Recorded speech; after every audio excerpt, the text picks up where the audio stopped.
அல்லேலூயா. தேவன் நாம கொடுத்தாங்க. தர்மியான இந்த ஓய்வு நாள் காலை வேளையிலே நாம் ஆண்டுடைய சமூகத்தை வந்திருக்கிறோம். தேவன் தாமே இந்த காலை ஆராதனை ஆசீர்வதிக்கும்படியாக தொடக்கத்தில் முடிவு வரைந்தும் அவனுடைய மகிமின் பிரசனம் மாத்திரம் நம்மோடு தங்கியிருக்கும்படியாக இந்த ஓய்வு நாளிலே நாம் பாடுகிற பாடல்கள் ஆராதனை முழுவதுமாக தேவ பிரசன்னம் அளவில்லாமல் நிரப்பும்படியாக நாம் கேட்க போகிற வார்த்தை தேவனுடைய வார்த்தை நம்மோடு பேசும்படியாக தலை தாழ்த்தி கண்களை மூடி நாம் ஜெபிப்போமா? பரலோக தேவன் இயேசு கிறிஸ்துவின் நாமத்தினால் அந்த அருமையான ஓய்வு நாள் காலவேளைக்கான நன்றி செலுத்துகிறோம். தேவன் தாம் இந்த ஆராதனை ஆசீர்வதிங்க. தொடக்கத்தில் முடிவு வரைங்க மகிமையின் பிரசனம் மாத்திரம் எங்களோடு தங்கியிருக்கும்படியாக வேண்டிக்கொள்கிறோம். பரிசுத்த ஆவியான தாமே எங்கள் ஆராதனை முழுவதும் தேவன் இடைப்பட வேண்டும் என்று நாங்கள் வேண்டிக் கொள்கிறோம். ஆண்டவரே பரிசுத்த ஆவியான தாமே நீரே பொறுப்படுத்தி வழிநடத்துவீராக நாங்கள் ஜெபிக்கிறோம். எல்லா துதி கன மகிமை எல்லாம் ஒருவருக்கு மாத்திரமே நாங்கள் செலுத்துகிறோம். மீட்பர் ரட்சகருமா இயேசு கிறிஸ்துவின் மூலம் ஜெபம் கேளும் எங்கள் ஜீவன் உள்ள நல்ல பிதாவே. ஆமேன், ஆமேன், ஆமேன், ஆமேன், ஆமேன், ஆமேன். நம்ம சில பாடலை பாடி தேவனுடைய நாமத்தை துதிப்போமாக.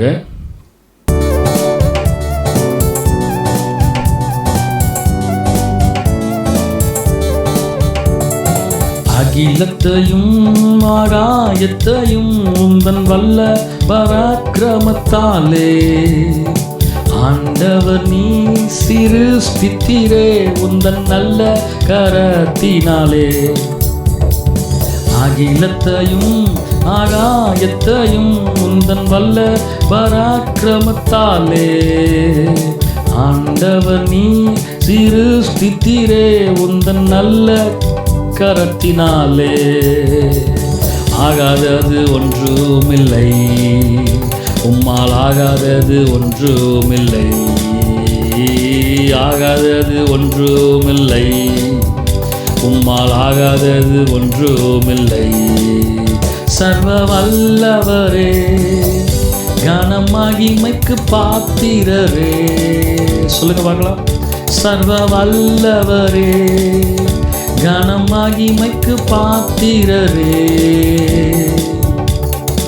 ஆகாதது என்று ஏதுமில்லை, உம்மா ஆகாதது ஒன்றுமில்லை, ஆகாதது என்று ஏதுமில்லை, உம்மா ஆகாதது ஒன்றுமில்லை. All Lord God, thou who made the heaven and the earth by thy great power. All Lord God, thou who made the heaven and the earth by thy outstretched hand. Nothing is too difficult for thee. Nothing is too difficult for thee. Oh, nothing is too difficult for thee. Nothing is too difficult for thee. Oh, great mighty God, great counsel and mighty indeed. Nothing, nothing, absolutely nothing, nothing is too difficult for thee. Nothing, nothing, absolutely nothing, nothing is too difficult for thee. Oh, great mighty God, great in counsel and mighty indeed. Soloma, nothing, nothing, nothing, absolutely nothing, nothing is too difficult for thee. ஆகாதது ஒன்று ஏதுமில்லை, உம்மால் ஆகாதது ஒன்றுமில்லை. சொல்லுவோமா? ஓ, ஆகாதது என்று ஏதுமில்லை, உம்மா ஆகாதது ஒன்றுமில்லை. சர்வ வல்லவரே, சர்வ வல்லவரே கன மகிமைக்கு பாத்திரரே. ஆகாதது என்று ஏதுமில்லை, உம்மா ஆகாதது ஒன்றுமில்லை, ஆகாதது என்று ஏதுமில்லை, உம்மால் ஆகாதது ஒன்றுமில்லை. சொல்லுவோமா? ஆகாதது என்று ஏதுமில்லை, உம்மா ஆகாதது ஒன்றுமில்லை.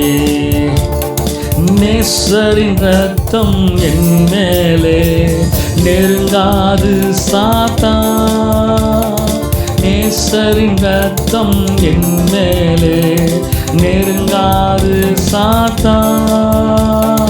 பாசமாய் சிலுவையில் பலியானார், பாவத்தை வென்று விட்டார். இயேசு பாசம சிலுவையில் பலியானார், பாவத்தை வென்று விட்டார். இரத்த கோட்டைக்குள்ளே நான் நுழைந்து விட்டேன், இனி எதுவும் அணுகாது, எந்த தீங்கும் தீண்டாது. இரத்த கோட்டைக்குள்ளே நான் நுழைந்து விட்டேன், இனி எதுவும் அணுகாது, எந்த தீங்கும் தீண்டாது. இம்மட்டும் உதவின எபினேசரே இனியும் காத்திடுவார். இம்மட்டும் உதவின எபினேசரே இனியும் காத்திடுவார்.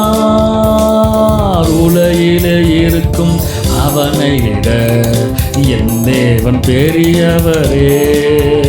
இந்த உலகிலே இருக்கும் அவனை விட என் தேவன் பெரியவரே. சொல்லுமா, இரத்த கோட்டைக்குள்ளே நான் நுழைந்து விட்டேன், இனி எதுவும் அணுகாது, எந்த தீங்கோ தீண்டாது. இரத்த கோட்டைக்குள்ளே நான் நுழைந்து விட்டேன், இனி எதுவும் அணுகாது, எந்த தீங்கோ தீண்டாது. தேவனே ஒளியும் மீட்புமானா யாருக்கு அஞ்சிடுவேன். தேவனே ஒளியும் மீட்புமானா யாருக்கு அஞ்சிடுவேன். அவரே என் வாழ்வின் பலனானா யாருக்கு பயப்படுவேன். அவரே என் வாழ்வின் பலனானா யாருக்கு பயப்படுவேன். இரத்த கோட்டைக்குள்ளே நான் நுழைந்து விட்டேன், இனி எதுவும் அணுகாது, இந்த தீங்கும் தீண்டாது. இரத்த கோட்டைக்குள்ளே நான் நுழைந்து விட்டேன், இனி எதுவும் அணுகாது, எந்த தீங்கும் ஆமே, எந்த தீங்கும் ஆமே, எந்த தீங்கோ தீண்டாது, எந்த தீங்கோ தீண்டாது. மேலானது உன் பேரன்பு, உயிரிலும் மேலானது, மேலானது உன் பேரன்பு, உயிரிலும் மேலானது. உதடுகள் துதிக்கட்டும் உயிருள்ள நாளெல்லாம், என் உதடுகள் துதிக்கட்டும் உயிருள்ள நாளெல்லாம், உயிருள்ள நாளெல்லாம். சொல்லுவோமா, உயிருள்ள நாளெல்லாம். ஆனந்த களிப்புள்ள உதடுகளா போற்றி புகழ்கிறேன். ஆனந்த களிப்புள்ள உதடுகளா போற்றி புகழ்கிறேன். அறுசுவை உணவு உண்பதுவோ திருப்தி அடைகிறேன்.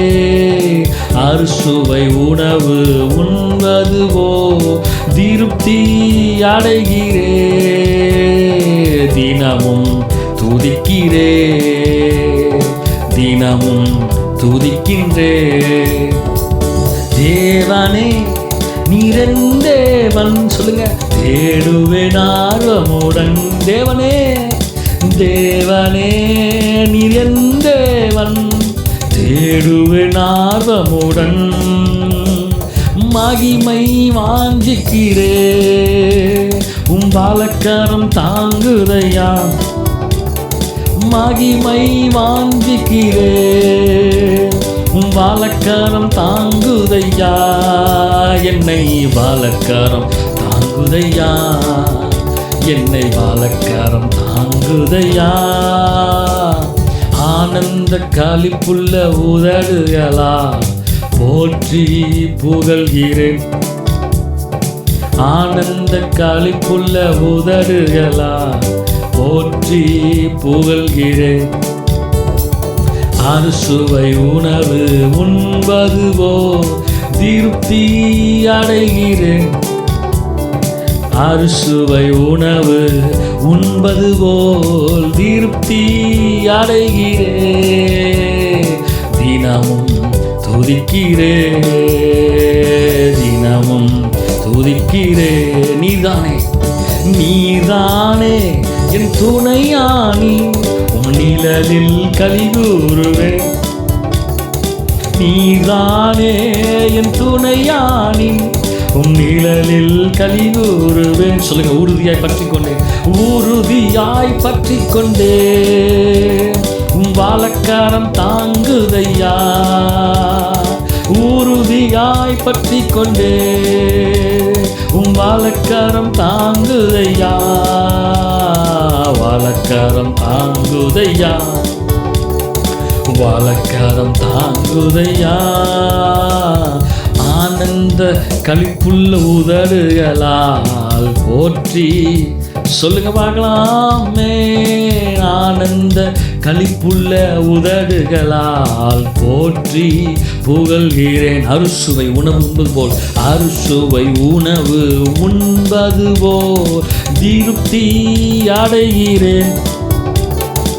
அறுசுவை உணவு உண்பது போல் திருப்தி அடைகிறேன்.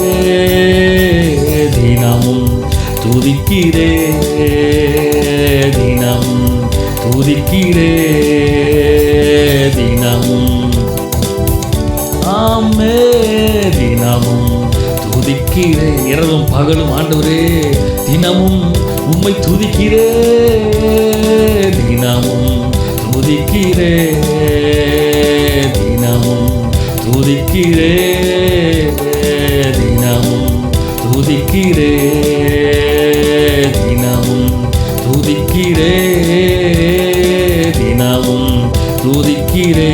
நாமே நாமே நாமே தினமும் துதிக்கிறே.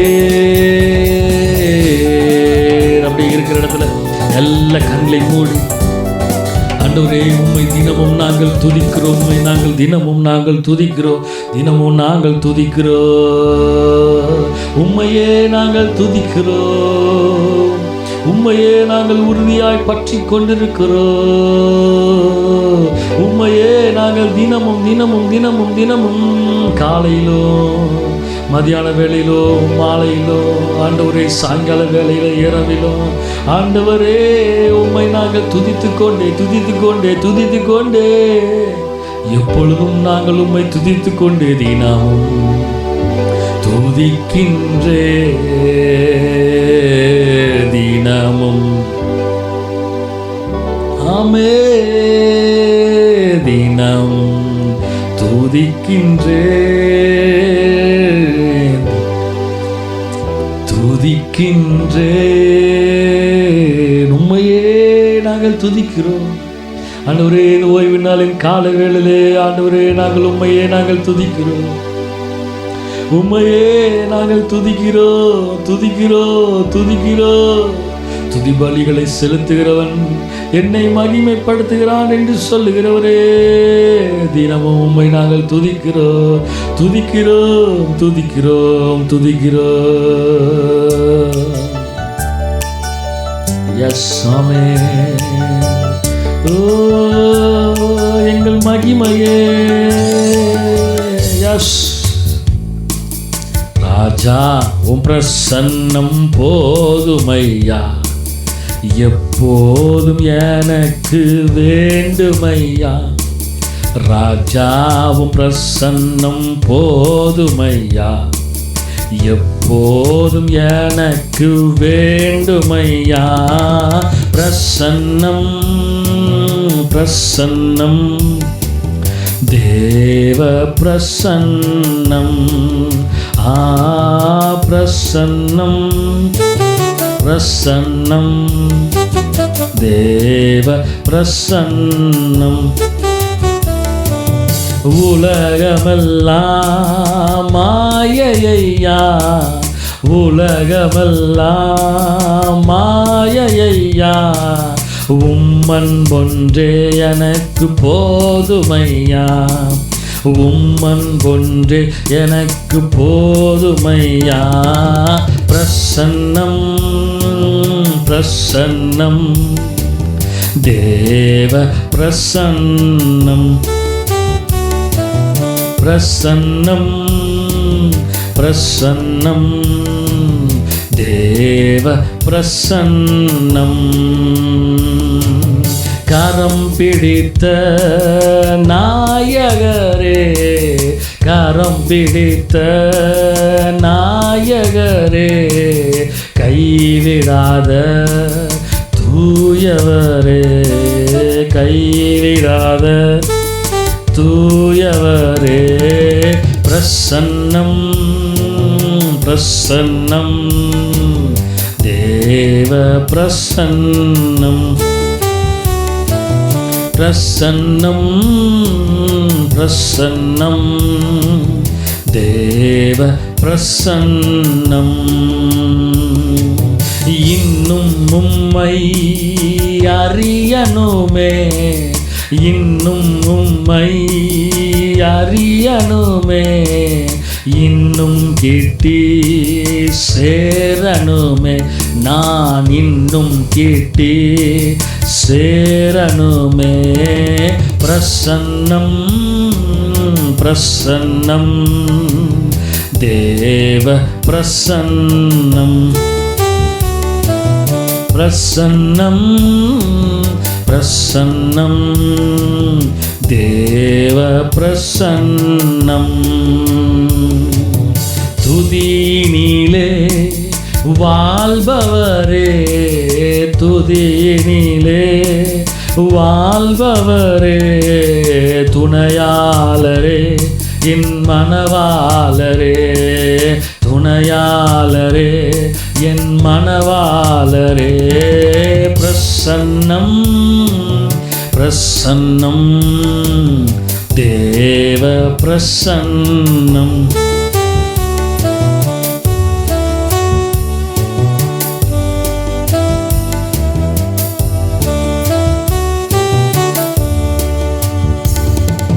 பிரசன்னம் பிரசன்னம் தேவ பிரசன்னம்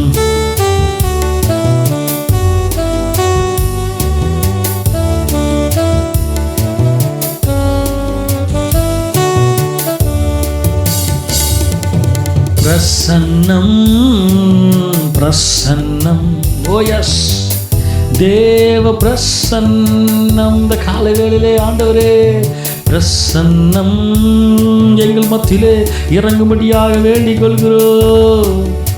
ஓய்வு நாளின் காலை வேளையிலே தேவ பிரசன்னம் இறங்கட்டும் இறங்கட்டும் இறங்கட்டும் ஒவ்வொரு மக்களையும் நிரப்பும்படியாக நாங்கள் வேண்டிக் கொள்கிறோம். துதியினிலே வாழ்பவரே துதியினிலே வாழ்பவரே துணையாளரே எங்கள் மனவாளரே துணையாளரே எங்கள் மனவாளரே பிரசன்னம் பிரசன்னம் தேவ பிரசன்னம்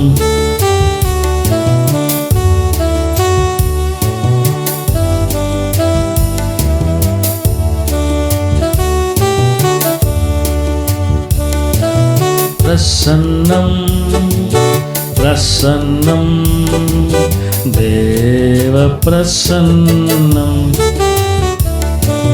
பிரசன்னம் பிரசன்னம் தேவ பிரசன்னம்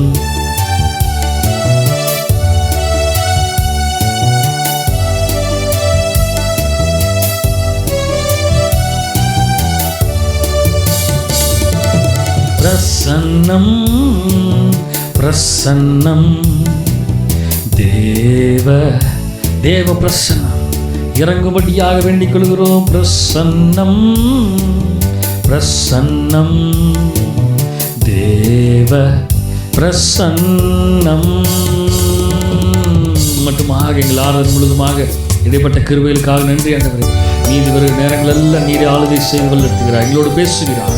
எல்லா துதி கன மகிமை எல்லாம் ஒருவருக்கு மாத்திரமே நாங்கள் செலுத்துகிறோம். மீட்பு ரட்சகருமாய் இயேசு கிறிஸ்துவின் மூலம் ஜெபம் கேளும் எங்கள் ஜீவன் நல்ல பிதாவே, ஆமென், ஆமென், ஆமென், ஆமென், ஆமென், ஆமென்.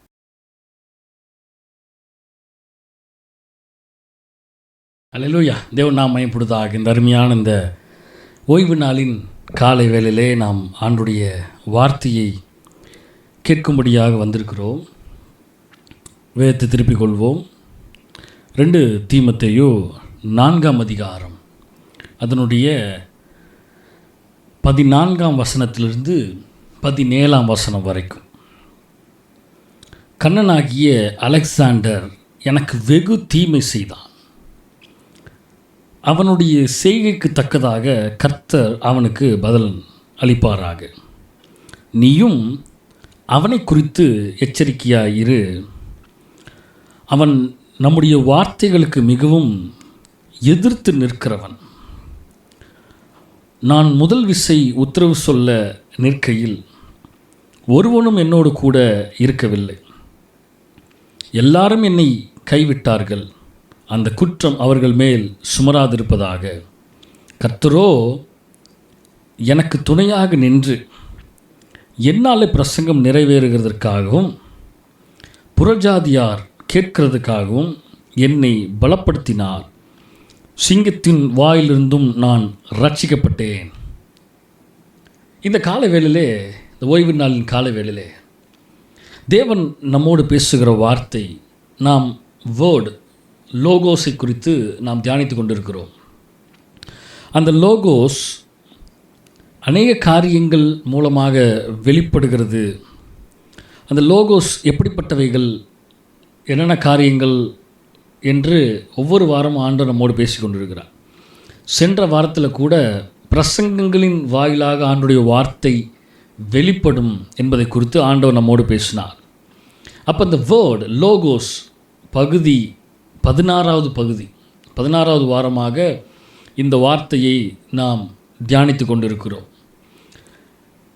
சென்ற வாரத்திலே நாம் தியானிக்கும் பொழுது தீத்து எழுதின நிருபத்தில், தீத்தினுடைய நிருபத்தில் பவுல் எப்படியாக தீத்துக்கு எழுதுகிறார் என்பதை குறித்து நம்ம பார்த்தோம். அந்த வார்த்தையிலே எப்படி தீத்துவாகிய உடன் ஊழியக்காரன் எப்படியாக பிரசங்கம் பண்ணணும் அப்படிங்கிறதெல்லாம் பவுல் தீத்துக்கு எழுதுகிறார். அதிலே நாம் சில உதாரணமாக தீமோத்தேயு குறித்து பார்த்தோம். தீமோத்தேயுவில் பவுல் எப்படியாக தீமோத்தேயுக்கு எழுதுகிறார் என்பதை குறித்து நாம் பார்த்தோம். தீமோத்தேயுக்கு எழுதும் பொழுதும் பவுல் எப்படிப்பட்ட வார்த்தையை எழுதுகிறாரு அப்படிங்கிறத குறித்து நம்ம தியானித்தோம். அப்போ ஆண்டவர் அநேக வார்த்தைகள் மூலமாக வெளிப்படுகிறார் என்பதை குறித்து நம்மளால் பார்க்க முடிகிறது.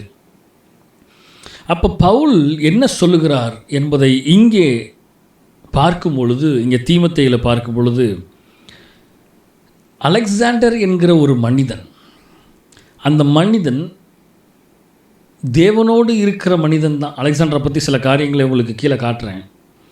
தேவனோடு இருக்கிற ஒரு மனிதன், ஆனால் சில சமயத்தில் அவனுடைய கேரக்டரைஸ்டு மாறி, அவனுடைய குணாதிசயங்கள் மாறி தேவ பிள்ளைகளுக்கு விரோதமாகவும் பவுலாகிய ஊழியக்காரனுக்கு விரோதமாகவும் சில ஊழியக்காரர் விரோதமாகவும் அவருடைய உபதேசங்களுக்கு விரோதமாகவும் அவன் எதிர்த்து நிற்கிற ஒரு மனிதனாக இருக்கிறான் இந்த அலெக்சாண்டர்.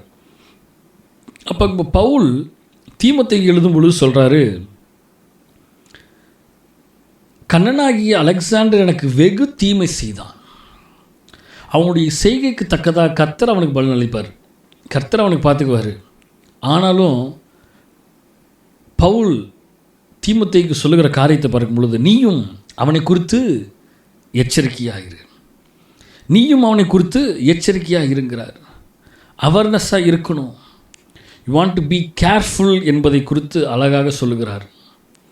அப்போ இந்த அதிகாரத்தை நாம் பார்க்கும் பொழுது 1ஆம் வசனத்திலிருந்து 8ஆம் வசனம் வரைக்கும் பார்க்கும் பொழுது, திஸ் சாப்டருடைய டாபிக் என்னென்னா ப்ரீச் த வேர்ட் என்று சொல்லப்படுகிறது. ஆண்டுடைய வார்த்தை, திருவசனமாகிய வார்த்தையை நீங்கள் பேச வேண்டும் என்பதை 1ஆம் வசனத்திலிருந்து 8ஆம் வசனம் வரைக்கும் அது பிரிக்கிறார்கள்.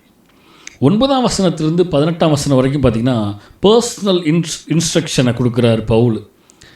பர்சனல் இன்ஸ்ட்ரக்ஷன், என்ன செய்யணும், எப்படியாக செய்யணும், எப்படியாக செய்யக்கூடாது, எதெல்லாம் பண்ணணும், எப்படியெல்லாம் பிரசங்கம் பண்ணணும், பிரசங்கம் பண்ணும் பொழுது இப்படியெல்லாம் மனிதர்கள் எதிர்த்து செயல்படுவார்கள், எதிராக பேசுவார்கள், எதிராக எழும்புவார்கள், நாம் அவைகளுக்கு எச்சரிக்கையாக இருக்க வேண்டும் என்பதை குறித்தெல்லாம் பவுல் ரொம்ப கிளியராக தன்னுடைய அனுபவத்தை, பர்சனல் இன்ஸ்ட்ரக்ஷனை யார் சொல்கிறாரு, முதிர்ந்த அனுபவத்தில் இருந்து அவர் இளைஞனாய் ஊழியத்துக்கு வருகிற, ஊழியத்தில் ஈடுபடுகிற ஊழியக்காரர்களுக்கு, யங் பாஸ்டர்ஸுக்கு அவர் சொல்லுகிற காரியம் அதுதான். அங்கே வசனம் சொல்ல பாருங்க, நீயும் அவனை குறித்து எச்சரிக்கையாயிரு, அவன் நம்முடைய வார்த்தைக்கு மிகவும் எதிர்த்து நின்றவன். தேவ வசனத்தை அநேகர் பாருங்க எதிர்த்து நிற்கிறாங்க. தேவ வசனத்துக்கு அநேக மக்கள் எதிராக செயல்படுகிறவர்களாக இருக்கிறார்கள். அநேகர் தேவ வசனத்துக்கு, திருவசனத்துக்கு எதிர்த்து நிற்கிறவர்களாக இருக்கிறார்கள். இன்றைக்கும் ஆண்டுடைய வார்த்தைக்கு எதிர்த்து நிற்கிறவர்கள் அநேகர் உண்டு. அநேக விசுவாசிகளுமே திருவசனம் ஆகிய ஆண்டுடைய வார்த்தைக்கு எதிராக செயல்படுகிறவர்களாக தான் இருக்கிறார்கள். எதிராக பேசுகிறவர்களாக, சபைக்கு எதிராக பேசுகிறவர்களாக, ஊழியக்காரருக்கு எதிராக பேசுகிறவர்களாக, ஊழியக்காரர்களுக்கு எதிராக செயல்படுகிறவர்களாக, தனிப்பட்ட மனிதனாக இருந்து, மனுஷியாக இருந்து ஒரு கூட்டமாக சேர்த்து கொண்டு சப்போர்ட்டிவாக வந்து எதிராக செயல்பட வேண்டும் என்று திட்டம் தீட்டிக்கொண்டு, அதுதான் பவுல் சொல்கிறாரு, அவன் எனக்கு வெகு தீமை செய்தான். 14 வசனத்தை சொல்கிற பாருங்க, நான் ஊழியத்தில் இருக்கும் பொழுது அவன் எனக்கு வெகு தீமை செய்தான். மெனி டைம்ஸ் இந்த அலெக்சாண்டர் என்கிற மனிதனுடைய கை பவுலுக்கு நேராக எதிராக இருந்திருக்கிறது. அநேக சமயத்தில் பவுல் சிறைச்சாலைக்கு தள்ளப்படுவதற்கு ஒரு காரணம் இந்த அலெக்சாண்டர் தான். அநேக நேரம் எதிராக செயல்பட்டு எப்படியாவது இந்த ஊழியக்காரனை நிர்மூலமாக்க வேண்டும், எப்படியாவது ஊழியக்காரனை ஊழியத்தை விட்டு இவனை அகற்றிவிட வேண்டும் என்று சொல்லி பிளான் பண்ணி தந்திரமான காரியங்களை, கிரியைகளை செய்கிற ஒரு மனிதனாக இந்த மனுஷன் இருக்கிறான். நம்முடைய நாட்களிலேயும் இந்த நாட்களிலேயும் ஊழியத்திற்குள்ளாக இருந்து கொண்டே, சபைகளுக்குள்ளாக இருந்து கொண்டே அநேக விசுவாச பிள்ளைகளும் ஊழியத்துக்கு எதிராகவும், ஊழியங்களுக்கு எதிராகவும், ஊழியக்காரருக்கு எதிராகவும் இந்த அலெக்சாண்டர் போல அநேகர் இன்றைக்கும் எழும்பி கிரியை செய்து கொண்டிருக்கிறார்கள். ஏனென்றால் அவர்கள் தேவனுடைய வார்த்தையை அங்கீகரிக்க மாட்டேங்கிறார்கள்.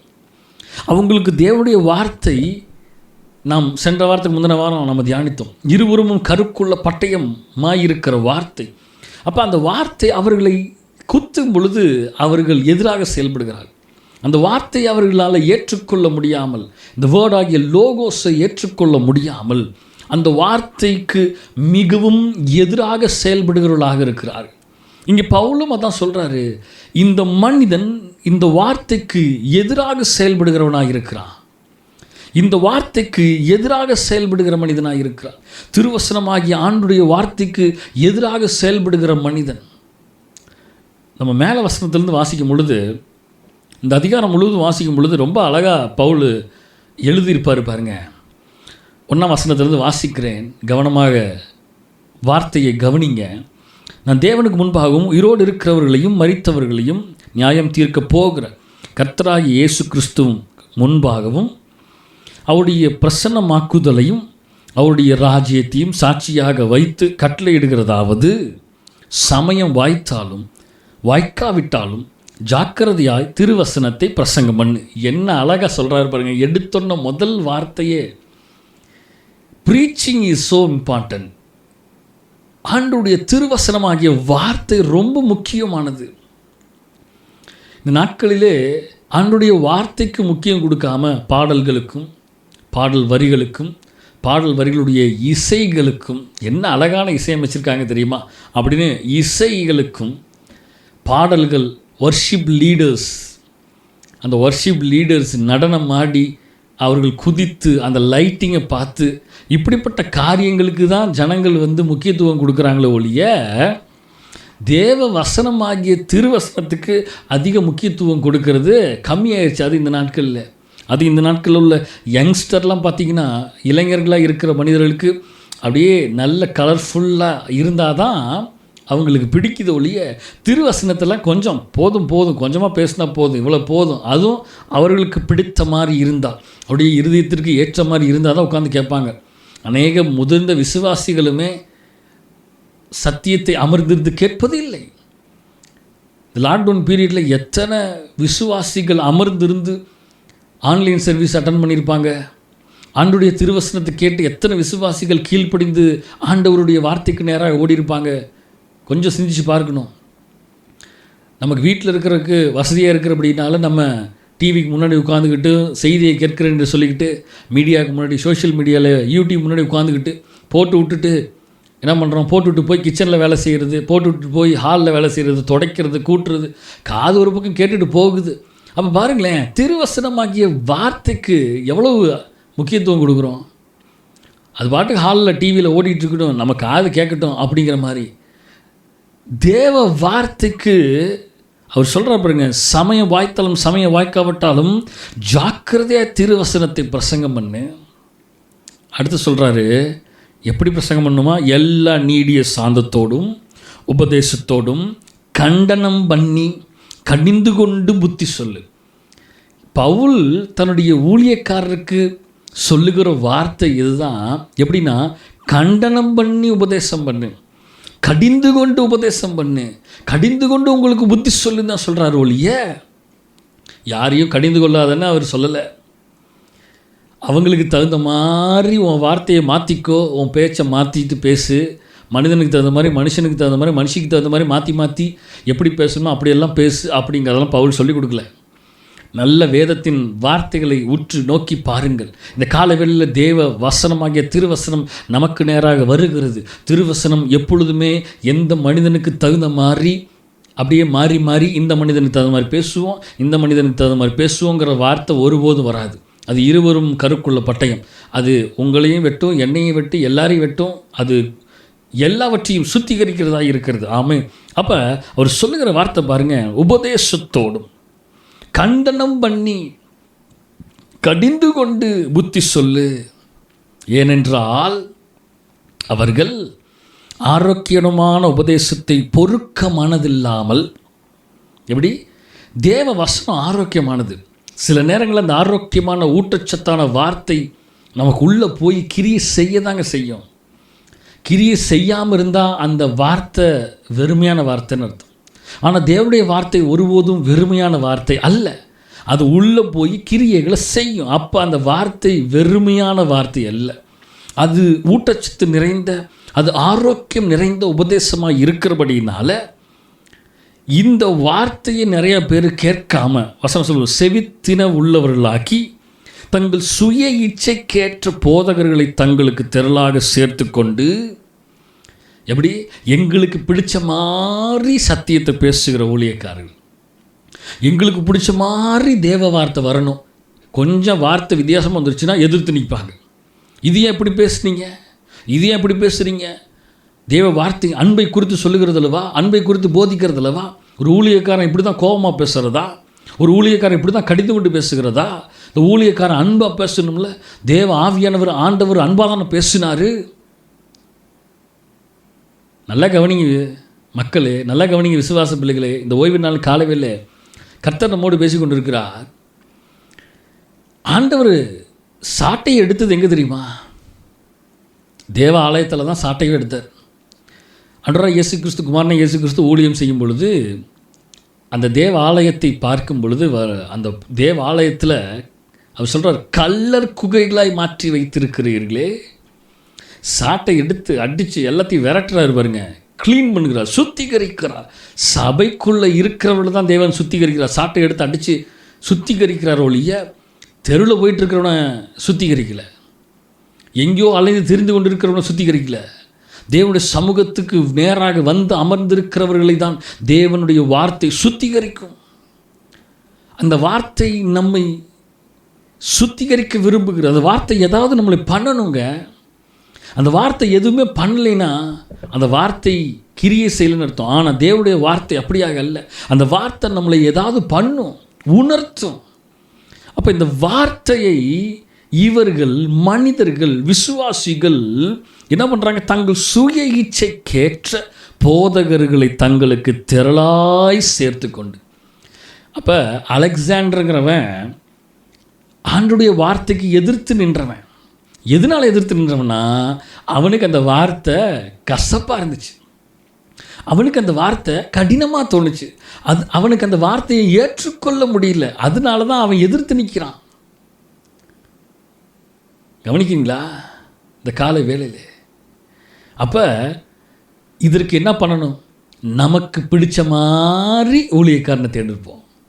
எந்த ஊழியத்தில் எந்த ஊழியக்காரன் நல்ல ஆசீர்வாதமான பசுமையான வார்த்தையை பேசுகிறான், கடிந்து கொள்ளுதான வார்த்தையை விரும்புகிறவர்களாக அல்லாமல், அடுத்த லைனில் பாருங்கள், 4ஆம் வசனத்தில், சத்தியத்தைக்கு செவியை விலக்கி, எப்படிங்க? சத்தியத்திற்கு, தேவ வசனத்துக்கு தங்கள் செவிகளை அடைத்து கொண்டு விலக்கி கொண்டு கேட்கிறதற்கு விட்டு கொடுக்காமல் கட்டுக்கதைகளுக்கு சாய்ந்து போகும் காலத்திலே அவர்கள் இருக்கிறார்கள். நீயோ, அவர் சொல்கிறார், இப்படிப்பட்டவைகளெல்லாம் நீ கண்டுக்காத, நீயோ எல்லாவற்றிலும் மன தெளிவுள்ளவனாய் இரு. தீமோத்தேயுவே, ஆண்டவர் நம்மை பார்த்து சொல்லுகிறார், விசுவாசிகளே, இந்த காலை வேளையில் நீயோ எல்லாவற்றிலும் மன தெளிவுள்ளவர்களாக இருங்க. அடுத்தது, தீங்கனுபவி, சுவிசேஷனுடைய வேலையை செய், உன் ஊழியத்தை நிறைவேற்று. ஏனென்றால் நான் இப்பொழுதே பானபலியாக வார்க்கப்பட்டு போகிறேன். நான் தேகத்தை விட்டு பிரியும் காலம் வந்தது. நல்ல போராட்டத்தை போராடினேன், ஓட்டத்தை முடித்தேன், விசுவாசத்தை காத்து கொண்டேன். இது முதல் நீதியின் கிரீடம் எனக்கு வைக்கப்பட்டிருக்கிறது. நீதி உள்ள நியாயாதிபதியாகிய கர்த்தர் அந்நாளிலே அதை எனக்கு தந்தருளினார். எனக்கு மாத்திரமல்ல, அவர் பிரசன்னமாக்குதலை விரும்பும் யாவருக்கும் அதை தந்தருளினார். நீ சீக்கிரமாக என்னிடத்தில் வரும்படி ஜாக்கிரதை படு. ஏனென்றால் தேமா, நல்ல கவனிங்க, தேமா இப்பிரபஞ்சத்தின் மேல் ஆசை வைத்து, தேமா என்கிற மனிதன் இப்பிரபஞ்சத்தின் மேல், இந்த உலகத்தின் மேல் ஆசை வைத்து விட்டு என்னை விட்டு பிரிந்து, அழகாக எழுதுகிறார் பாருங்க பவுலோடு இருக்கும் பொழுது இந்த வார்த்தைகளெல்லாம் அவனை குத்துனது, தேமாவை குத்துனதுபடியினால இப்பிரபஞ்சத்தின், இந்த உலகத்தின் மேலே மோகம் ஆசை இருந்தபடியினாலே அவன் என்னை விட்டு பிரிந்து, அடுத்து பாருங்க, தெஸ்லோனிக்கே பட்டணத்திற்கு போய்விட்டான், என்னை விட்டு போய்விட்டான். கிரேஸ்கே கலாத்தியா நாட்டிற்கும் தீத்து தல் மாத்தியா நாட்டிற்கும் போய்விட்டார்கள். லூக்கா மாத்திரம் என்னோட இருக்கிறான். லூக்கா மாத்திரம்தான் சத்தியத்தை கேட்டு என்னோடவே எல்லா தீங்கையும் அனுபவிக்கிறதுக்காக இருக்கிறான். மாட்குவை உன்னோட கூட்டிக் கொண்டு வா, ஊழியத்தில் அவன் எனக்கு பிரயோஜனம் உள்ளவன். என்ன அழகாக சொல்கிறார் பார்த்தீங்களா? தேவனோடு இருக்கிறதுக்குள்ள இவன் பிரயோஜனம் உள்ளவன். ஆண்டவர் ஃபில்டர் பண்ணுவார், தானாகவே ஃபில்டர் பண்ணுவார். சத்தியத்தை கேட்டு விலகி ஓடுகிற மனிதர்கள் தானாக ஓடிடுவாங்க. நான் அடிக்கடி சொல்லுவேன், சபையிலையும் அடிக்கடி என்னுடைய பிரசங்கத்திலே சொல்லுகிற வார்த்தை இதுதான். ஆண்டவருடைய வார்த்தை ஒரு மனிதன் கேட்டு ஏற்றுக்கொண்டு அவன் தன்னை விட்டு கொடுத்து மனம் மாறி ஆண்டவரோடு இருக்க வேண்டும் என்று விரும்பினால், இங்கே பவுல் சொல்லுகிறது போல லூக்கா மாத்திரம் என்னோடு இருக்கிறாங்கிறது போல இருப்பாங்க. இல்லை, இந்த வார்த்தைக்கு நாங்கள் கேட்க மாட்டோம், இந்த வார்த்தைக்கு விரோதமாக செயல்படுவோம், எதிர்த்து நிற்போம், இந்த ஊழியக்காரனுக்கு எதிராக செயல்படுவோம், இந்த ஊழியத்துக்கு எதிராக செயல்படுவோங்கிறவன் கண்டிப்பாக இங்கே நிற்க மாட்டான். எதிராக தான் செயல்படுவான், விட்டுட்டு விலகி ஓடிடுவான், விலகி போய் எதிராக தான் செயல்படுவான். தீகிக்குவை நான் எபேசுக்கு அனுப்பினேன். துரோவா பட்டணத்தில் இருக்கிற கார்பு என்பவன் வசத்தில் நான் வைத்து வந்த மேலங்கியையும் புஸ்தகத்தையும் விசேஷமாய் தோல் சுருள்களையும் நீ வருகிற போது எடுத்துக்கொண்டு வா அப்படின்னு சொல்லிட்டு தான் சொல்கிறார். கண்ணனாகிய அலெக்சாண்டர் எனக்கு வெகு தீமை செய்தான். அவனுடைய செய்கைக்கு தக்கதாக கர்த்தர் என்ன பண்ணுவார்? அவனுக்கு பலனளிப்பா. ஆங்கிலத்தில் அழகாக சொல்கிறார் பாரு, நீயும் அவனை குறித்து எச்சரிக்கையாயிரு. Be careful for him, for he fought against everything we said. ஆங்கிலத்தில் அழகாக போட்டிருக்குது, he fought against everything we said. என்ன பேசினாலும் சண்டை போடுவான். யார்? அலெக்சாண்டர். என்ன பேசினாலும், என்ன பிரசங்கம் பண்ணாலும் எதிர்த்து நிற்பான். என்ன போதகம் பண்ணாலும் அவன் எதிர்த்து நிற்பான். என்னத்தை பேசினாலும் அவன் எதிர்த்து நிற்கிறவன். ஏன்னா அந்த வார்த்தை அவனை குத்துகிறது, அந்த வார்த்தை அவனை குத்துகிறது. அலெக்சாண்டரை குறித்து நான் காட்டுறேன் பாருங்கள். அப்போஸ்தலர் புஸ்தகம் 19ஆம் அதிகாரம் 33ஆம் வசனத்தை பார்க்கும் பொழுது, அப்பொழுது யூதர்கள் அலெக்சாண்டர் என்பவனை முன்னிற்க தள்ளுகையில் கூட்டத்திலே சிலர் அவனை முன்னே இழுத்து விட்டார்கள். அலெக்சாண்டர் கை யமர்த்தி ஜனங்களுக்கு உத்தரவு சொல்ல மனதாயிருந்தான். இப்போ இந்த அலெக்சாண்டருங்கிறவன் எப்படி பெரிய மனுஷன் ஆகிறாங்கிறத பாருங்கள். ஜனங்கள் என்ன பண்ணுறாங்க, இவனை முன்னாடி தள்ளுறாங்க. கூட்டத்தில் சிலர் இவனை கையை பிடிச்சி முன்னாடி இழுத்து விட்டாங்க. இப்போ முன்னாடி இழுத்து விட்டோன்னே இவன் தன்னைத்தானே பெரியவன் என்று நினைத்து கொண்டு ஜனங்களுக்கு உத்தரவு சொல்ல மனதுள்ளவனாக இருக்கிறானா. இப்போ நான் பெரிய ஆள் என்று நினைத்து கொண்டு ஜனங்களை ஆர்டர் பண்ணி, ஜனங்களை கையமர்த்தி ஆர்டர் பண்ணி, நான் சொல்கிற செய், நீ செய், அப்படி ஆர்டர் பண்ணுற மாதிரி இவன் தன்னைத்தான் உயர்த்தி கொண்டு, யார் இது அலெக்சாண்டர், இவனை பார்த்து எல்லாரும் பயப்பட வேண்டும் என்று சொல்லி தன்னைத்தானே அவன் பெரியவனாக காட்டிக்கொண்டு செயல்பட்டு கொண்டிருக்கிறான். இதை தான் பவுல் தீமோத்தேயுவுக்கு சொல்லுகிறார், இவன் நம்முடைய வார்த்தைக்கு எதிர்த்து நிற்கிறவன், இவனுக்கு நீ எச்சரிக்கையாகிரு. ஏன்னா இவன் அவனையே தன்னைத்தானே பெரியவன் என்று முன்னாடி வந்தவன். அதனால் கண்டிப்பாக இவனுக்கு என்ன ஆசை இருக்கும், இன்னும் பவுலை போல மாறணும், இன்னும் பவுலுக்கு பின்னாடி எத்தனை பேர் இருக்கிறாங்க, அதே போல் நானும் மாறணும்ல, எனக்கு பின்னாடி ஒரு கூட்ட ஜனங்கள் என் வார்த்தையை கேட்டு வர்றாங்கன்னு சொல்லி ஜனங்களை தன்வசமாக இழுத்து கொண்டு திசை திருப்பி கொண்டு ஆண்டுடைய சத்தியத்தை கேட்க விடாமல் டைவர்ட் பண்ணுகிற, என்ன பேசினாலும் எதிர்ப்பானா. அங்கே பாருங்களேன், என்ன பேசினாலும் எதிர்ப்பான். நம்ம போன வசனத்தை வாசித்தோம், அவன் எவைகளை பேசினாலும் அவன் என்ன பண்ணுவான், எதிர்த்து பேசுகிறவனாக இருக்கிறான். என்ன பேசினாலும் எதிர்த்து பேசுவான், எதை பேசினாலும் எதிர்த்து பேசுவான். அதனால் நீ அவனுக்கு எச்சரிக்கையாய் இருக்க வேண்டும் என்று ஆண்டவர் சொல்லுகிறார். ஏன் அப்படின்னா, வசனத்தை வாசிப்போம். 1 தீமோத்தேயு 1ஆம் அதிகாரம் 18ஆம் வசனத்திலிருந்து வாசிக்கும் பொழுது பாருங்கள், குமாரனாகிய தீமோத்தேயுவே, உன்னை குறித்து முன் உண்டான தீர்க்க தரிசனங்களின்படியே நீ அவைகளை முன்னிட்டு நல்ல போராட்டம் பண்ணும்படி இந்த கட்டளையை உனக்கு ஒப்புவிக்கிறேன். நீ விசுவாசமும் நல் மனசாட்சியும் உடையவனாய் இரு. இந்த நல் மனசாட்சியை சிலர் தள்ளிவிட்டு விசுவாசமாகிய கப்பலை சேதப்படுத்தினார்கள். இமேனேயும் அலெக்சாண்டரும் அப்படிப்பட்டவர்கள். நல்ல கவனிங்களா, விசுவாசத்தின் கப்பலை சேதப்பட்டு இந்த நல் மனசாட்சியெல்லாம் அவனுக்கு இருக்கவே இருக்காது. ஊழியத்துக்கு விரோதமாக செயல்படணும், ஊழியக்காரனுக்கு விரோதமாக செயல்படணும், ஊழியங்களை கெடுக்கணும், இதுதான் அவனுடைய டார்கெட்டு. அப்போ அவனுடைய நல் மனசாட்சியெல்லாம் அவன் வெறுத்து விட்டுட்டு அவர்கள், நல்ல கவனிங்க, அவர்கள் தூஷியாதபடி சிட்சிக்கப்பட்ட அவர்களை சாத்தானிடத்தில் ஒப்பு கொடுத்தேன். இப்போ இந்த மனிதர்கள், இந்த அலெக்சாண்டர் போன்ற மனிதர்கள் எப்படிப்பட்டவர்களாக இருக்கிறார்கள், அவர்களுடைய இருதயமும் அவர்களும் சாத்தானிடத்தில் ஒப்பு கொடுக்கப்பட்டவர்களாக இருக்கிறார்கள். அதனால தான் அவன் என்ன பண்ணுறான், எப்படியாவது ஊழியத்துக்கு எடுக்கணும், எப்படியாவது ஊழியக்காரன் பேரை கெடுக்கணும், எப்படியாவது சத்தியத்திற்கு எதிராக செயல்படணும், என்ன பேசினாலும் வம்புழுக்கணும், என்ன பேசினாலும் எப்படியாவது இவர்களை ஊழியத்திலிருந்து தள்ள வேண்டும். ஏனென்றால் அவனுடைய நோக்கமெல்லாம், பிசாசனுடைய நோக்கமெல்லாம் எப்படியாக இருக்குது தெரியுமா, அவன் கெர்ச்சிக்கிற சிங்கத்தை போல வகை தேடி சுற்றி திரிகிறான் என்ற வசனம் சொல்லுகிறது. அப்போ பிசாசனுடைய ஆவிக்கு ஒப்பு கொடுக்கப்பட்ட மக்கள் எப்படி இருப்பாங்கன்னா, பிசாசை போலவே இருப்பார்கள், அவனைப் போலவே சிந்திப்பார்கள், அவனைப் போலவே பேசுவார்கள், அவனைப் போலவே செயல்படுவார்கள். எப்படியாவது தேவனுடைய பிள்ளைகளை வழி விலகி செய்ய வேண்டும் என்ற நோக்கத்திலே, எப்படியாவது ஊழியத்தை கெடுக்க வேண்டும் என்ற நோக்கத்திலே தான் செயல்படுவார்கள் ஒழிய தேவ வசனத்துக்கு ஒருபோதும் செவிசாய்க்கிறவர்களாக இருக்க மாட்டார்கள். இதுதான் ஆண்டவராக இயேசு கிறிஸ்து அழகாக சொல்கிறாரு பாருங்க. மத்தேயு 10ஆம் அதிகாரம் 16ஆம் வசனத்திலிருந்து 20ஆம் வசனம் வரைக்கும் பார்க்கும் பொழுது ஆண்டவர் அழகாக அங்கே சொல்கிறார், ஆடுகளை ஓநாய்களுக்குள்ளே அனுப்புகிறது போல. எப்படி ஆடுகளை ஓநாய்களுக்குள்ளே அனுப்புகிறது போல நான் உங்களை அனுப்புகிறேன். ஆகையால் சர்ப்பங்களைப் போல வினா உள்ளவர்களும் புறாக்களைப் போல கபடற்றவர்களுமாய் இருங்கள். ஆங்கிலத்தில் அழகாக போட்டிருக்கு, I am sending you out as a sheep among wolves. So be as shed as snakes and harmless as dove. புறாவைப் போலவும் சர்ப்பங்களைப் போலவும். எந்த நேரத்தில் சர்ப்பம் போல இருக்கணுமோ அந்த நேரத்தில் சர்ப்பத்தை போல டப்புன்னு போட்டுடணும். சர்ப்பம் யோசிக்காது.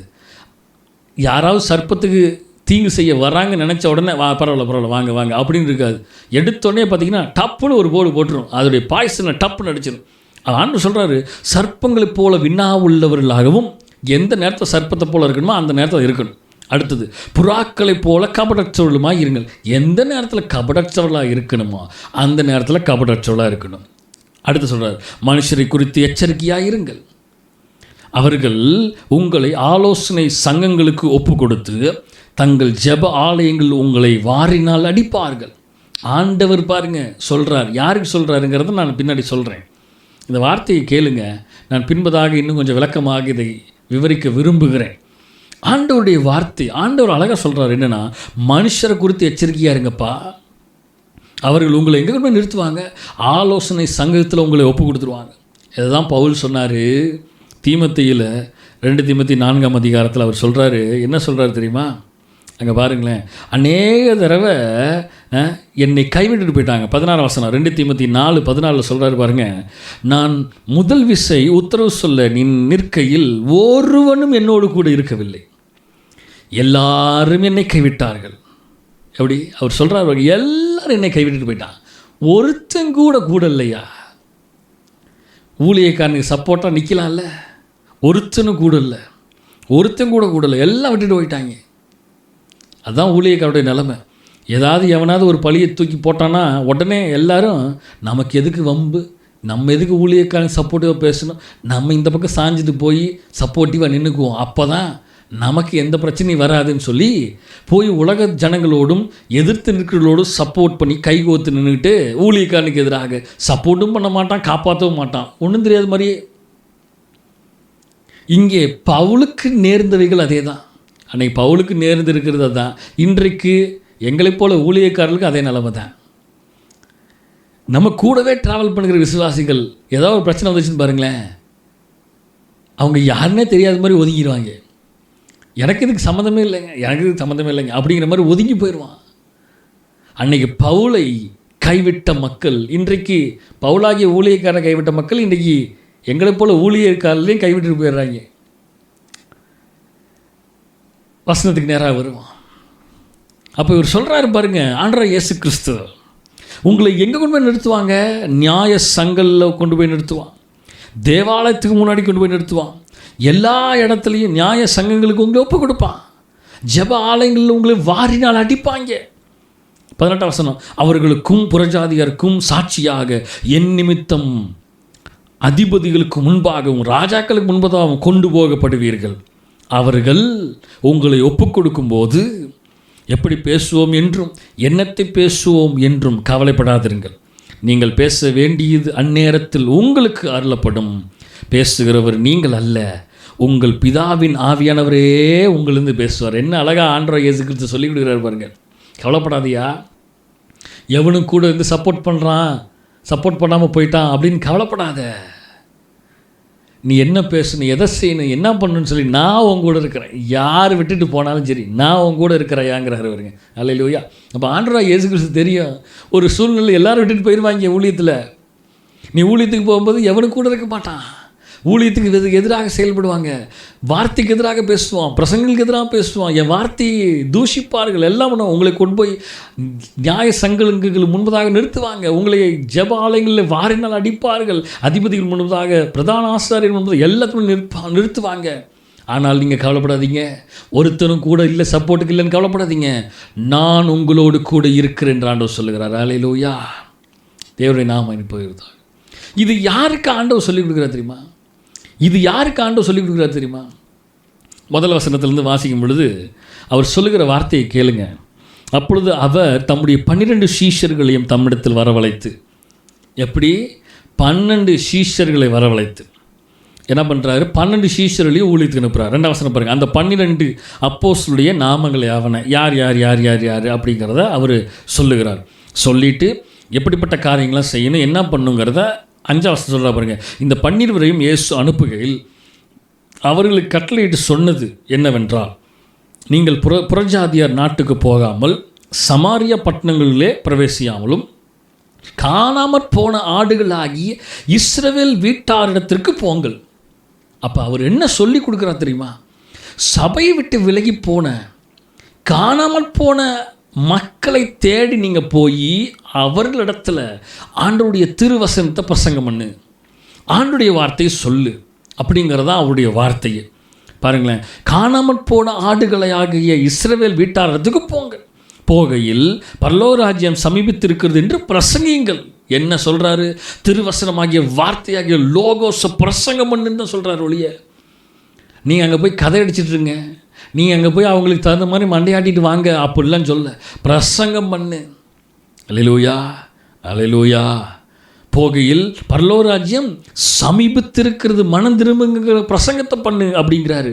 அடுத்தது, வியாதி உள்ளவர்களை சுஸ்தமாக்குங்கள், குஷ்டரோகிகளை சுத்தம் பண்ணுங்க, மரித்தோரை எழுப்புங்க, பிசாசுகளை துறக்குங்க, இலவசமாய் பெற்றீர்கள் இலவசமாய் கொடுங்கள், உங்கள் கச்சைகளில் பொன்னையாவது வெள்ளியாவது செம்பையாவது வலிக்காக பையையாவது 2 அங்கியாவது பாதரட்சிகளையாவது தடியையாவது தேடி வைக்க வேண்டாம்.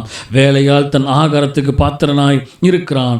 எந்த பட்டணத்திலாவது கிராமத்திலாவது நல்ல கவனிங்க, நீங்கள் பிரவேசிக்கும் போது அதிலே பாத்திரமானவன் யாதென்று விசாரித்து நீங்கள் புறப்படும் அளவும் அவனிடத்தில் தங்கியிருங்கள். ஒரு வீட்டிற்குள் பிரவேசிக்கும் போது அதை வாழ்த்துங்கள். அந்த வீடு பாத்திரமாய் இருந்தால் நீங்கள் கூறின சமாதானம் அவர்கள் மேல் வரக்கடவது, அபாத்திரமாய் இருந்தால் நீங்கள் கூறின சமாதானம் உங்களிடத்திற்கு திரும்ப கடவுது.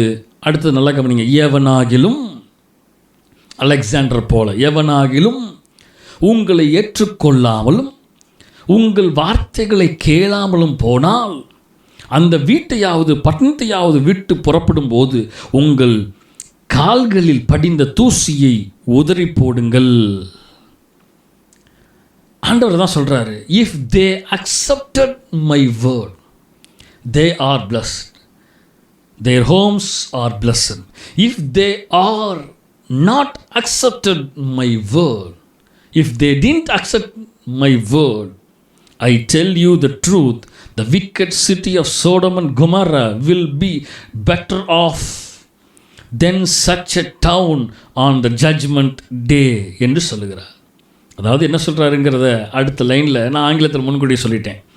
உங்களை யாராவது ஏற்றுக்கொள்ளாமல், தேவ வார்த்தையை ஏற்றுக்கொள்ளாமல் எதிர்த்து பேசுகிறார்கள் என்றால், அலெக்சாண்டர் போல திருவசனமாகிய வார்த்தைக்கு அவன் அதிகமாக எதிர்த்து பேசுகிறவனாக இருக்கிறான். சப்போஸ் எதிர்த்து பேசுகிறவனாக இருந்தால் 15ஆம் வசனம் சொல்லுது, நியாய தீர்ப்பு நாளிலே அந்த பட்டணத்துக்கு நேரிடுவதை பார்க்கிலும் சோதோம் கொமோரா நாட்டிற்கு நேரிடுவது லகுவாக இருக்கும் என்று மெய்யாவே உங்களுக்கு சொல்லுகிறேன். சோதோம் குமாராவே பயங்கரமாக ஆண்டவர் அழிச்சாரு. ஆனால் ஆண்டவர் என்ன சொல்கிறாருன்னா, சோதோம் குமாராவே பெட்டராக இருக்கும் இந்த காரியத்திற்கு பார்க்கும் பொழுது. அப்போ சோதம் குமாரவை காட்டிலும் பயங்கரமாக நான் நியாயம் தீர்ப்பேன் என்று உன்னதமான தேவன் சொல்லுகிறார்.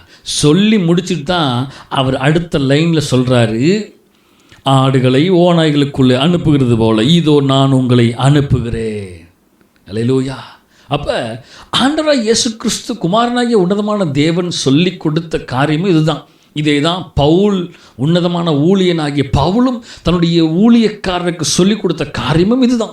இதை தான் இந்த ஓய்வு நாளின் கால வேளையில் கர்த்தர் உங்களை பார்த்து சொல்லுகிறது மதுவா, தேவ வசனத்துக்கு ஒருபோதும் எதிர்த்து நிற்காதீர்கள்.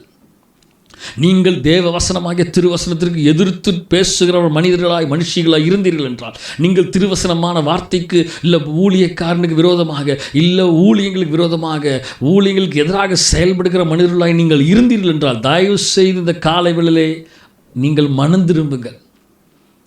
ஏனென்றால் ஆண்டுடைய வார்த்தை சொல்லுது, சோதோம் குமாரா இஸ் பெட்டர்.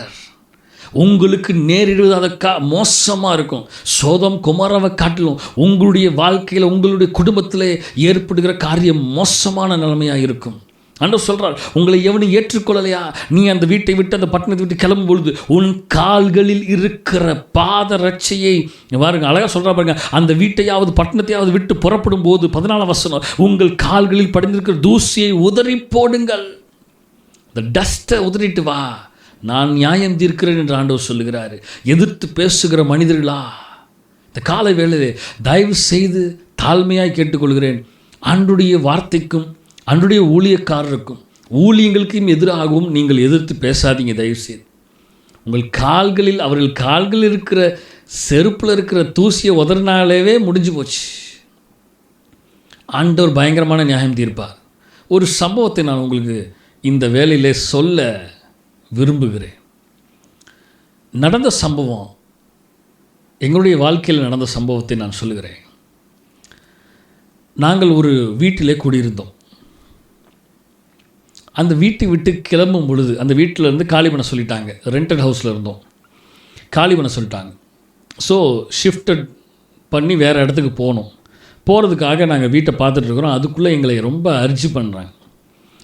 நாங்கள் ஜோம் பண்ணி ஆண்டவர் எங்களை நடத்துகிறாரோ அந்த இடத்துக்கு என் தாயார் இருக்கும் பொழுது வீட்டை காலி பண்ணுறோம்.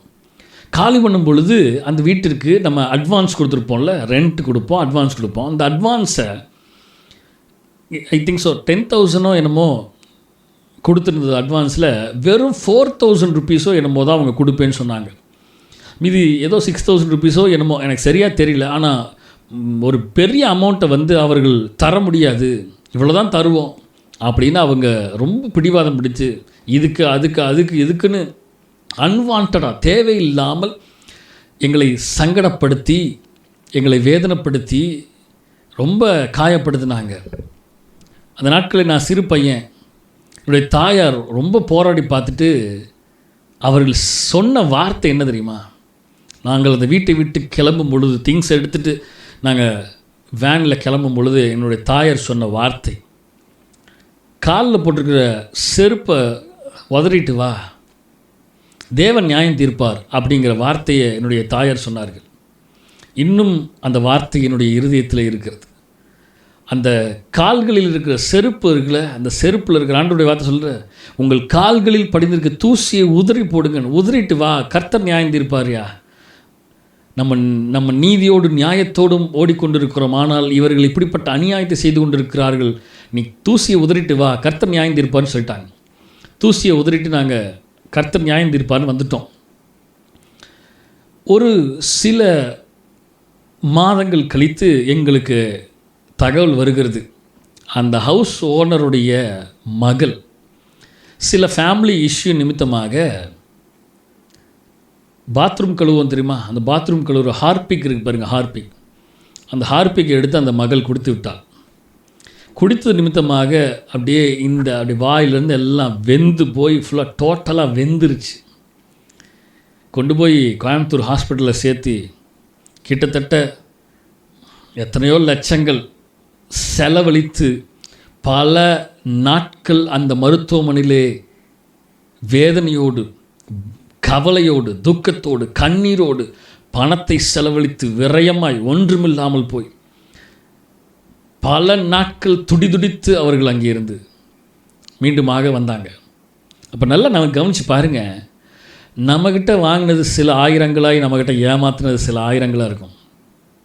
ஆனால் கர்த்தர் அவைகளுக்கு பலனாக பல லட்சங்களை ஆண்டவர் பலனளிக்கிறவராயிருக்கிறார்.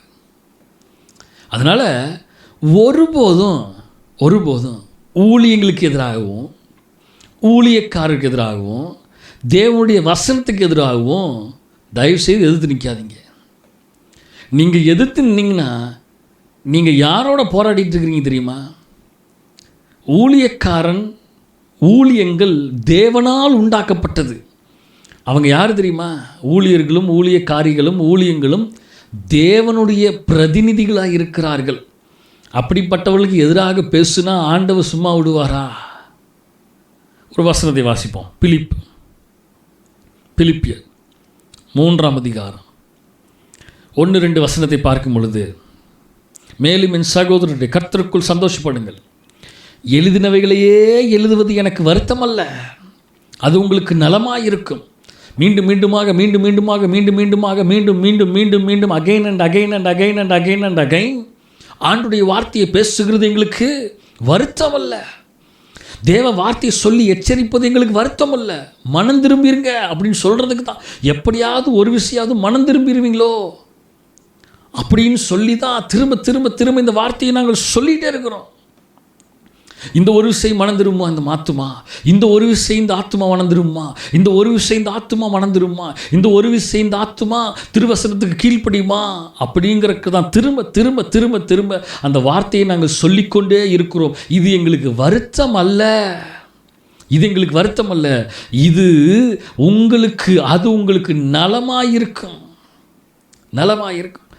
அடுத்து சொல்கிறார் பாருங்க, நாய்களுக்கு எச்சரிக்கையாக இருங்கள், பொல்லாத வேலையாட்களுக்கு எச்சரிக்கையாக இருங்கள். அவர் சொல்கிறார், யாருக்கு எச்சரிக்கையாக இருக்காருங்க? நாய்களுக்கு எச்சரிக்கையாக இருங்கள், பொல்லாத வேலையாட்களுக்கு எச்சரிக்கையாக இருங்கள்.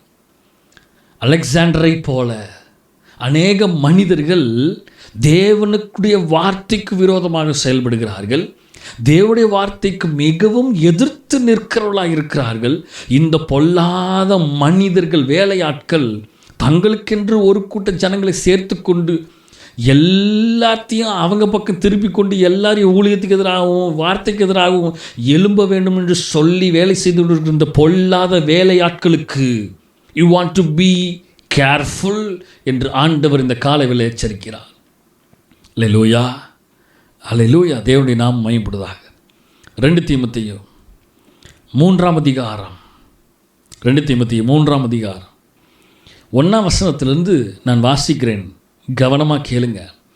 இந்த அதிகாரம் முழுவதுமாகவே என்ன அழகாக பவுல் சொல்லுவார் தெரியுமா?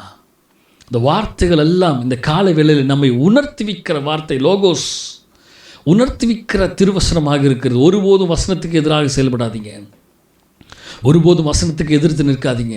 அந்த வார்த்தை வரும்பொழுது வார்த்தையை அக்செப்ட் பண்ணிக்கோங்க. அல்லேலூயா. சொல்கிறா பாருங்க, மேலும் கடைசி நாட்களில் கொடிய காலங்கள் வரும் என்று அறிவாயாக. எப்படியெனில் மனுஷர்கள் தற்பிரியராயும் பணப்பிரியராயும் வீம்புக்காரராயும் அகந்தி உள்ளவர்களாயும் தூஷிக்கிறவர்களாயும் தாய் தகப்பன்மார்க்கு கீழ்ப்படியாதவர்களாயும் நன்றி அறியாதவர்களாயும் பரிசுத்தம் இல்லாதவர்களாயும் சுவாப அன்பில்லாதவர்களாயும் இணங்காதவர்களாயும் அவதூறு செய்கிறவர்களாயும் இச்சையடக்கம் இல்லாதவர்களாயும் கொடுமையுள்ளவர்களாயும் நல்லோரை பகைக்கிறவர்களாயும் துரோகிகளாயும் துணிகரம் உள்ளவர்களாயும் இருமாப்புள்ளவர்களாயும் தேவ பிரியராய் இராமல் சுகபோக பிரியராயும் தேவ பக்தியின் வேஷத்தை தரித்து அதன் பலனை மறுதலிக்கிறவர்களாயும் இருப்பார்கள். இப்படிப்பட்டவர்களை நீ விட்டு விலகு. என்ன அழகான ஒரு போதகத்தை பவுல் தீமோத்தேயுவுக்கு எழுதுகிறார் பாருங்க. வரிசையாக எல்லாத்தையும் சொல்லிட்டு, இப்படிப்பட்ட மனிதர்களுக்கு விலகு, பாவங்களால் நிறைந்த பற்பல இச்சைகளால் இழுப்புண்டு எப்பொழுதும் கற்றாலும், நல்ல கவனி, எப்போதும் கற்றாலும் ஒருபோதும் சத்தியத்தை அறிந்து உணராதவர்களாக இருக்கிற பெண் பிள்ளைகளுடைய வீடுகளில் இப்படிப்பட்டவர்கள் நுழைந்து அவர்களை வசப்படுத்தி கொள்வார்கள். ஹலோ, நல்லா கவனிச்சிங்களா? நல்லா கவனிச்சிங்களா? காது கொடுத்து கேளுங்க.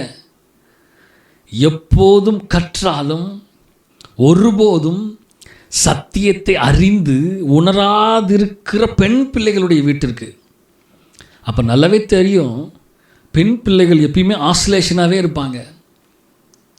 அவனுடைய இருதயமும் அவனுடைய மனதும் சிந்தையும் டபுள் மைண்டடாகவே இருக்கும். யார் எது சொன்னாலும் மண்டையாட்டிட்டு அக்செப்ட் பண்ணிட்டு போகிறது. சத்தியமே சொல்லுது, சத்தியத்தை அறிந்து உணராதவர்களாக இருக்கிற பெண் பிள்ளைகளுடைய வீட்டில் இப்படிப்பட்டவர்கள் வஞ்சிக்கிற ஆவியை உடையவர்கள் நுழைந்து, விசுவாச வார்த்தைக்கு எதிராக செயல்படுகிறவர்கள் நுழைந்து, வசனத்துக்கு எதிராக பேசுகிற எதிர்த்து நிற்கிற மனிதர்களாக உள்ள பூந்து அவர்களை, பெண் பிள்ளைகளை வசப்படுத்தி, அடுத்தது யன்னேயும் யம்பிரேயும் மோசேக்கு எதிர்த்து நின்றது போல இவர்களும் சத்தியத்திற்கு எதிர்த்து நிற்கிறார்கள். நல்லா கவனிச்சிங்களா? இவர்கள் துர்புத்தி உள்ள மனுஷர்கள், விசுவாச விஷயத்தில் பரீட்சைக்கு நில்லாதவர்கள். விசுவாச விஷயத்தில் பரீட்சைக்கே நிற்க முடியாது. ஆனாலும் இவர்கள் அதிகமாய் பலப்படுவதில்லை. அவ்விருவருடைய மதிகேடு எல்லாருக்கும் வெளிப்பட்டது போல இவருடைய மதிகேடும் வெளிப்படும். நீயோ என் போதகத்தையும் நடக்கையையும் நோக்கத்தையும் விசுவாசத்தையும் நீடிய சாந்தத்தையும் அன்பையும் பொறுமையும் அந்தியோக்கியா, இக்னோகியா, லீஸ்திரா என்னும் பட்டணங்களில் எனக்கு உண்டான துன்பங்களையும் பாடுகளையும் நன்றாய் அறிந்திருக்கிறாய். எவ்வளவோ துன்பங்களை சகித்தேன், இவை எல்லாவற்றிலும் கர்த்தர் என்னை நீங்களாக்கிவிட்டார். அல்லேலூயா. எத்தனையோ முறை அலெக்சாண்டர் எழும்புனா, மனிதர்கள் எழும்புனாங்க, எல்லாம் எழும்புனாங்க. ஆனால் கர்த்தர் தான் எனக்கு துணை நின்றார் என்று பவுல் சொல்கிறார். அன்றியும் கிறிஸ்து இயேசுவுக்குள் தேவபக்தியாய் நடக்க மனதாய் இருக்கிற யாவரும் துன்பப்படுவார்கள். கண்டிப்பாக தேவனுக்கென்று வைராக்கியம் நிற்கிற யாவரும் துன்பப்படுவார்கள். பொல்லாதவர்களும் எத்தர்களும் மாணவர்கள் மோசம் போகிறவர்களாகவும் இருந்து மென்மேலும் கேடுள்ளவர்களால் நீ கற்று நிச்சயித்து கொண்டவைகளில் நிலைத்திரு. எவைகளை ஆண்டவர் போதிக்கிறாரோ கற்று நிச்சயித்திருக்கிறவைகளிலே நிலைத்திருக்க வேண்டும் என்று ஆண்டவர் சொல்கிறார். நமக்கு நேராக தேவ வசனமாகிய லோகோஸாகிய திருவசனம் நமக்கு கொடுக்கப்படுகிறது. அவைகளை கற்று ஏற்றுக்கொண்டு அவைகளின்படி நிலைத்திருக்க வேண்டும் என்று சொல்லுகிற ஒழிய உலக மனிதர்கள் மற்றவர்கள் பேசுகிற மற்ற விசுவாசி சொல்லுகிற காரியங்களை கேட்டுவிட்டு ஓடாதபடி எச்சரிக்கையாக இருங்க. அதில் நிலைத்திருக்கக்கூடாது, திருவசனத்தில் நிலைத்திருங்க. அவைகளை இன்னொரிடத்தில் கற்றாய் என்று நீ அறிந்திருக்கிறதும் அல்லாமல் யார் உனக்கு டீச் பண்ணுறா, எதை டீச் பண்ணுறாங்கிறத நல்ல புத்தியை யோசித்து செயல்படு அப்படிங்கிறத பவுல் சொல்கிறார். கிறிஸ்து இயேசுவை பற்றும் விசுவாசத்தினே உன்னை ரட்சிப்புக்கேற்ற ஞானம் உள்ளவனாக்கத்தக்க பரிசுத்த வேத எழுத்துக்களை நீ சிறு வயது முதல் அறிந்தவன் என்று உனக்கு தெரியும். எத்தனை வருஷமாக நம் தேவாலயத்தில் அமர்ந்திருந்து இந்த திருவசனமாகிய வார்த்தையை கேட்டு கொண்டிருந்தாலும் அவைகளுக்கு நேராக எதிர்த்து செயல்படுகிறோம். பவுல் சொல்கிறார், நீ சிறுவயது முதலாய் அறிந்தவன் என்று உனக்கு தெரியும். தெரிஞ்சே இவன் சொல்கிறான், அவன் சொல்கிறான், அவ சொல்கிறா, இவ சொல்கிறான்னு கேட்டுட்டு எதிராக செயல்படுகிறது, விட்டு விலகி ஓடுறது. நாம் எவைகளை கேட்டுக்கொண்டு இருக்கிறோம் என்ற ஞானம் புத்தியே இல்லை. அடுத்த பாருங்க, வேத வாக்கியங்கள் எல்லாம் தேவ ஆவியினால் அருளப்பட்டிருக்கிறது.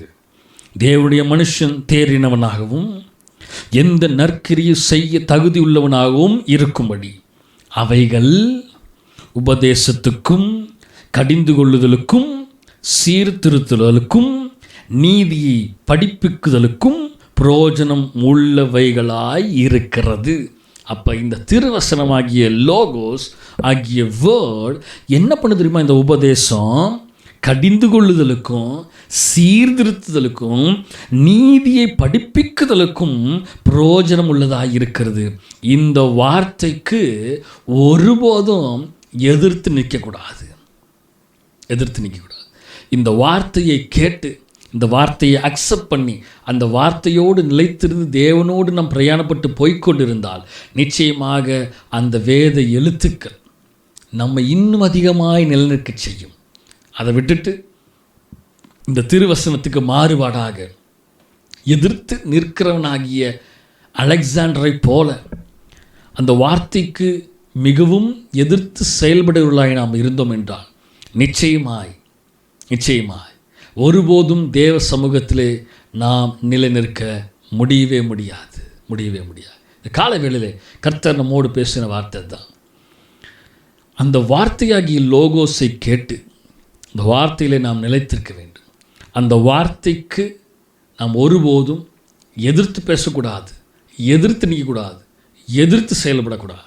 ஆமென். அந்த வார்த்தை நமக்கு நேராக வரும் பொழுது இதுக்கு எனக்கு நேராக வருகிறது என்று அந்த வார்த்தையை ஏற்றுக்கொண்டு அந்த வார்த்தையின்படியாக நிலைத்திருந்தால் அந்த வார்த்தை நம்மை தாங்கி நடத்துகிறதா இருக்கிறது. ஆமென். கண்களை மூடி ஜெபம் பண்ணுவோமா? பரலோக தேவனே, இயேசு கிறிஸ்துவின் நாமத்தினால் இந்த அருமையானது ஓய்வு நாளின் காலையில்லப்பா திருவசனமாகிய லோகோஸ் வேர்டு வார்த்தையை குறித்து தியானிக்கும்படியாக உதவி செஞ்சீங்க. அந்த வார்த்தையை நாங்கள் கேட்டு அந்த வார்த்தைக்கு கீழ்ப்படிந்து நடக்கிறவர்களாய் நாங்கள் இருக்க தேவன் உதவி செய்வீராக. அந்த வார்த்தைக்கு எதிர்த்து நிற்கிறவர்களாய் அல்ல, அந்த வார்த்தைக்கு எதிர்த்து செயல்படுகிறவர்களாய் அல்ல, ஊழியங்களுக்கும் வார்த்தைக்கும் ஊழியக்காரருக்கும் எடுத்து நிற்கிறவர்களாக அல்ல, உடைய வார்த்தைக்கு கீழ்ப்படிந்து செவி கொடுத்து வாழுகிறவளாய் நாங்கள் இருக்க தேவன் கிருபை செய்வீராக. நீங்கள் நான் ஜெபிக்கிற ஆண்டவரே, உடைய கரத்தில் எங்களை தருகிறோம், தாழ்த்துகிறோம். நீரே ஆளுகை செய்து நீரை பொறுப்படுத்த வழிநடத்துவீராக. எல்லா துதி கன மகிமை எல்லாம் நமக்கு ஒருவருக்கு மாத்திரமே நாங்கள் செலுத்துகிறோம். மீட்பெறும் இரட்சகருமா இயேசு கிறிஸ்துவின் மூலம் ஜெபம் கேளும் எங்கள் ஜீவனுள்ள நல்ல பிதாவே. ஆமேன், ஆமேன், ஆமேன். ஆத்துமாவே கர்த்தரை ஸ்தோத்திரி, என் முழுமையோட பரிசுத்த நாமத்தை ஸ்தோத்திரி. என் ஆத்துமாவே கர்த்தரை ஸ்தோத்திரி, கர்த்தர் செய்த சகல உபகாரங்களையும் மறவாதே. ஆமேன், ஆமேன், ஆமேன்.